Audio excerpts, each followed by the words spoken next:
Boa noite, meus irmãos. Quero saudá-los na graça e na paz do Senhor Jesus Cristo.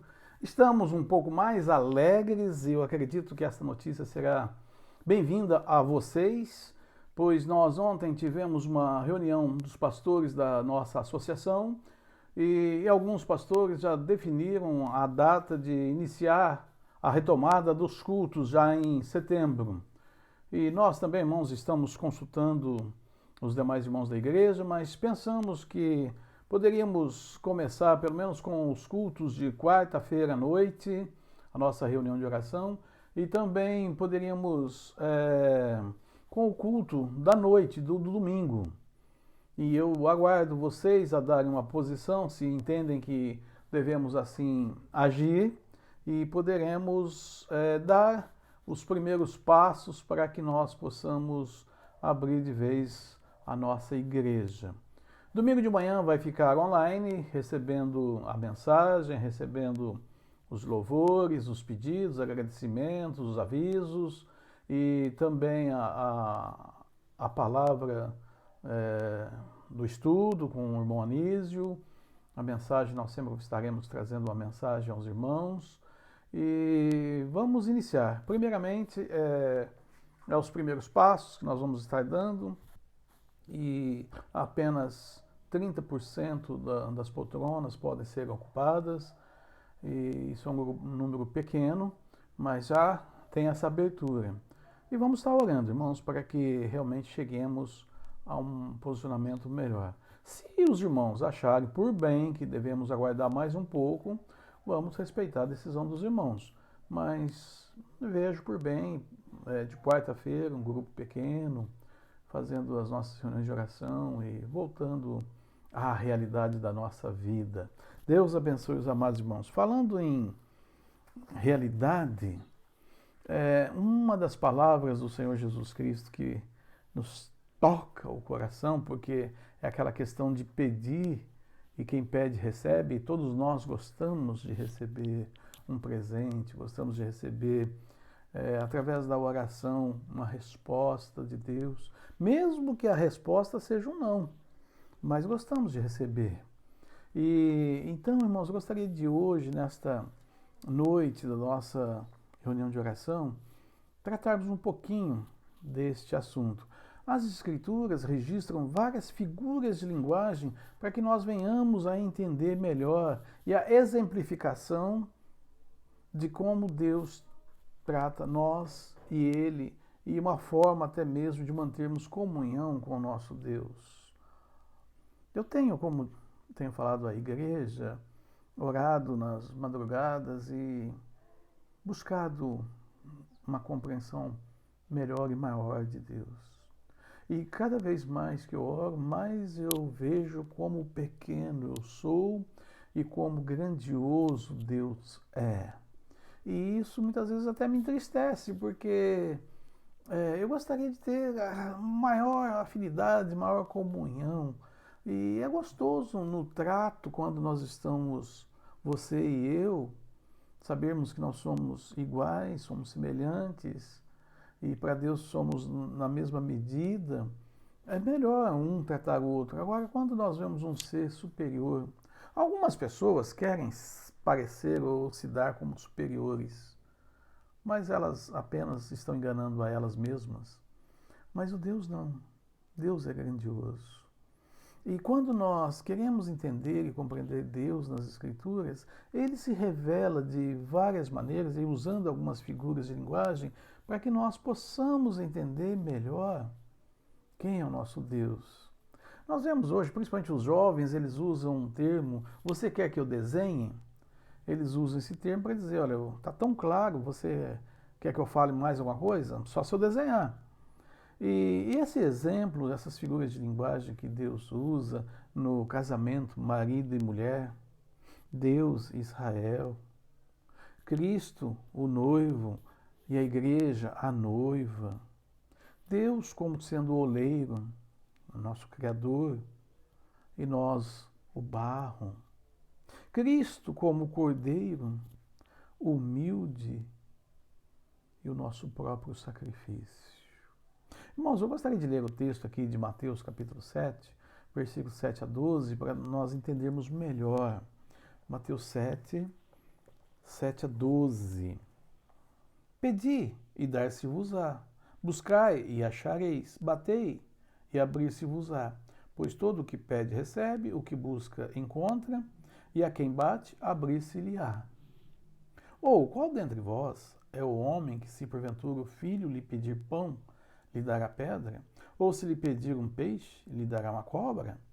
Ora, se vós, que sois maus, sabeis dar boas dádivas aos vossos filhos, quanto mais o vosso Pai Celestial, que está nos céus, dará boas coisas aos que lhe pedirem. Tudo quanto, pois, quereis que os homens vos façam, assim fazei-o vós também a eles, porque esta é a lei e os profetas. Irmãos, como eu estava dizendo, então, nós temos aqui figuras de linguagem, como nós podemos ver nesse versículo, nesses versos, né? Deus como Pai. Se o pai terreno, sendo mau, sabe dar boas dádivas aos seus filhos, quanto mais o nosso Pai Celestial nos dará o que nós pedimos. E quando nós falamos nos dará o que nós pedimos, irmãos, devemos entender que muitas coisas Deus não nos dá porque Ele sabe que será ruim para nós. Muitas coisas que você pediu e Deus não respondeu. Deus, ou até mesmo respondeu dizendo não. E você ficou triste, mas na verdade Deus estava dando um livramento. E lá na frente a gente vê, poxa, é verdade, se eu tivesse recebido aquilo que eu pedi e insisti, hoje eu teria quebrado a cara. Eu mesmo confesso a vocês que eu tive essa experiência, e a partir do momento que eu tive essa experiência, porque eu pedi e disse erradamente que era a vontade de Deus, não era a vontade de Deus, e eu quebrei a cara, e a partir daí eu entendi. Hoje eu peço ao Senhor, Senhor, faça-se primeiramente a tua vontade, não a minha. E Deus, o nosso Pai Celestial, Ele dá o que os seus filhos pedem.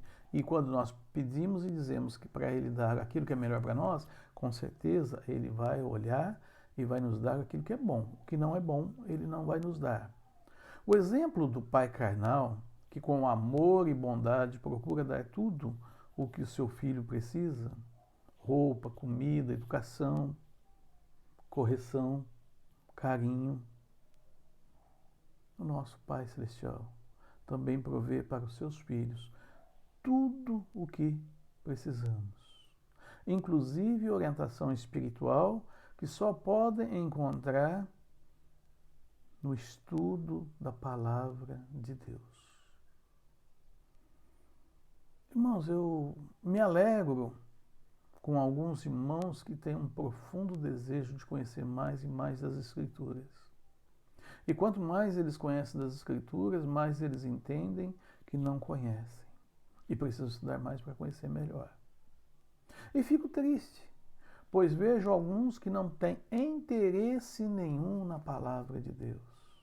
E pior, alguns são pais que deveriam passar e transmitir aos seus filhos os ensinamentos da palavra de Deus. Vivemos tempos em que o mundo está confrontando a palavra de Deus. Vivemos tempos em que o mundo está dizendo que a Bíblia não é a palavra de Deus, que a Bíblia não é verdade, porque a verdade deles é a verdade e chegam a nos afrontar com as suas mentiras, mentiras de Satanás, e nós muitas vezes nos calamos em relação a estas coisas.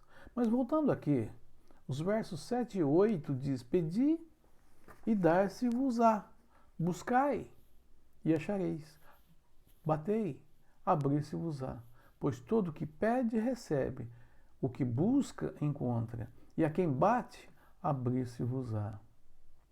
Nas minhas orações, tenho tentado, meus irmãos, compreender a grandeza e a majestade de Deus.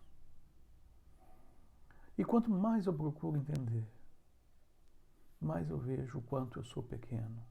Será que ao buscar entendimento, a sabedoria, entender a grandeza de Deus, tem me feito menor?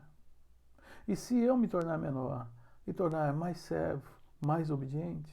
Louvado seja Deus por isso. Porque quanto mais nós olhamos a grandeza de Deus e olhamos a nossa pequenez e assumimos essa condição pequena e nos prostramos diante do Senhor para que Ele faça a sua vontade na nossa vida. É natural usarmos essas figuras divinas como humana, Deus sendo o oleiro, Deus sendo o Pai, Jesus sendo o noivo e o cordeiro. Daí, meus irmãos, nós identificamos com a nossa pequenez. Porque o apóstolo Paulo, em Filipenses, e também nos mostra que Jesus era o Deus Todo-Poderoso. Era, não, é. Mas ele deixou a sua glória, deixou o seu poder e veio aqui a essa terra e tomou a forma de um homem, semelhante a nós. E ele se deixou levar pelos homens até a cruz. Mas quando nós assistimos um filme e vemos Jesus sendo crucificado, e aí nós achamos que a culpa é dos soldados romanos, ou mesmo dos sacerdotes, dos escribas, dos fariseus, dos religiosos da época.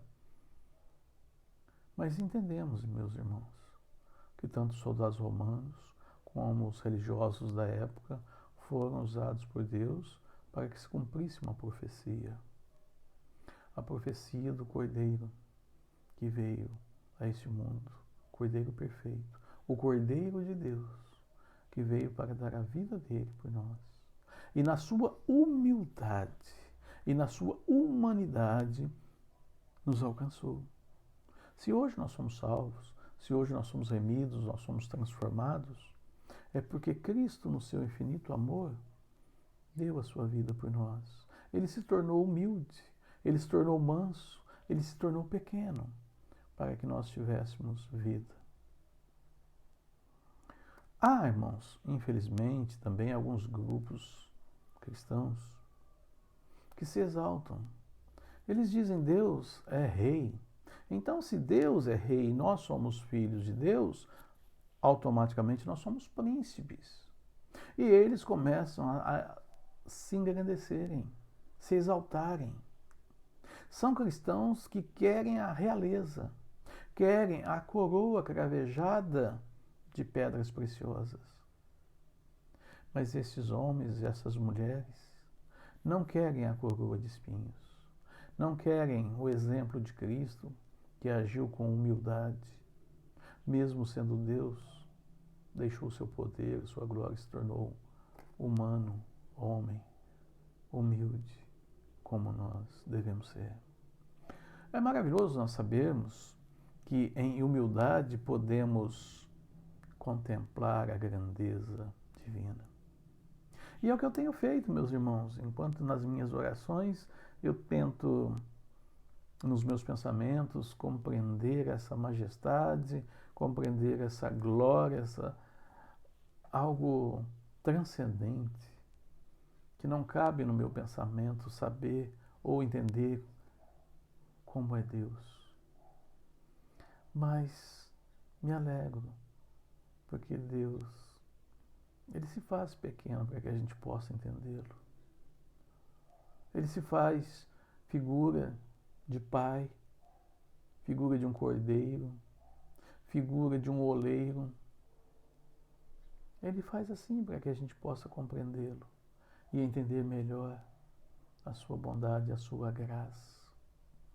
Irmãos, aqui no versículos que nós lemos, nós sabemos que podemos ir até Deus, podemos pedir, podemos buscar, podemos bater, pois o que pede, recebe, o que busca, acha, o que bate, abrir-se-á. Deus, na sua grandeza, na sua glória, o Criador dos céus, da terra, Ele se preocupa com a sua criação. Eu já ouvi, até mesmo da boca de crentes, dizer: Deus esqueceu de nós. Fez esse mundo se corrompeu de tal maneira que Deus abandonou. Não! Deus jamais abandona a sua criação. E Deus, como nós já falamos, irmãos, preparou, através do seu Filho Jesus Cristo, a remissão de nós pecadores, para que nós fôssemos e pudéssemos contemplar a sua glória, pois agora nós somos filhos de Deus. Nós somos a coroa da sua criação. Jesus disse: vocês são meus escravos. Ele disse isso: vocês são meus servos. Uma vez eu falando a uns irmãos sobre o que era servo, e a hora que eu disse que servo é escravo, alguns não concordaram muito, olharam assim com o olho meio de lado. Mas a verdade é essa: servo é escravo. Irmãos, nós vivemos numa época em que, vergonhosamente, o nosso Brasil, e não só o Brasil, muitos países, usaram da escravidão. Escravizaram os negros, e esses negros não tinham direito porque eram escravos, eram servos. Mas nos dias atuais, eu não sei se vocês sabem, mas existem milhares ou talvez até milhões de pessoas que ainda são escravas. Eu não estou nem dizendo que são escravas de Satanás. Eu estou dizendo que são escravas de outros homens. Por exemplo, você sabe o terror que é a escravidão sexual? Sim, muitas moças, jovens, adolescentes lindas são sequestradas na Europa Oriental e são levadas para a Europa Ocidental e lá elas se tornam escravas, contraem dívidas enormes e são obrigadas a se prostituírem para pagar uma dívida que nunca pagam e acabam se tornando escravas. Há também a grande maioria dos escravos de Satanás. E quando Cristo nos comprou com o seu sangue, veja bem, irmãos, nós nos tornamos escravos de Cristo, porque Ele nos comprou. Esta é a realidade. Deixamos de ser escravos de Satanás e passamos a ser escravos de Cristo. Porém, meus irmãos, Jesus Cristo não nos trata como escravos. Esta é a diferença do Senhor. O servo é o mesmo, mas o Senhor é totalmente diferente. O Senhor, leva os seus escravos para a derrota, para o homicídio, para o assassinato, para a derrota total. O outro, ele deu a própria vida. Com o seu próprio sangue, ele nos comprou. Como diz o apóstolo Pedro, não foi com ouro, nem com prata, nem com pedras preciosas, nem com dinheiro, mas foi com seu precioso sangue. Sangue perfeito, imaculado. Portanto, ele, o Senhor Jesus, diz: olha, vocês são meus escravos, porque eu vos comprei. Mas não trato vocês como escravos, eu trato vocês como amigos. Pois o escravo não sabe o que faz o seu senhor. E vocês sabem, porque eu fiz que vocês viessem a conhecer o que eu faço. Por isso, meus irmãos, eu gostaria que nós, compreendendo esta fala e entendendo o que a Bíblia diz, entendendo que nós podemos pedir, entendendo que nós podemos chegar a Deus com humildade, pedir, bater, mas também que nós, olhando a grandeza do Senhor Jesus Cristo, olhando a sua majestade, olhando o seu amor por nós, que nós venhamos a ser melhores servos, que não sejamos servos desobedientes, que não sejamos servos rebeldes, mas que possamos olhar, irmãos, principalmente nesse período em que passamos 5, 6 meses separados de poder ir ao templo, separados de poder dar um abraço num irmão ou outro, separados por quarentena, separados por máscara, separados por tantas coisas, e ainda estamos nessa situação.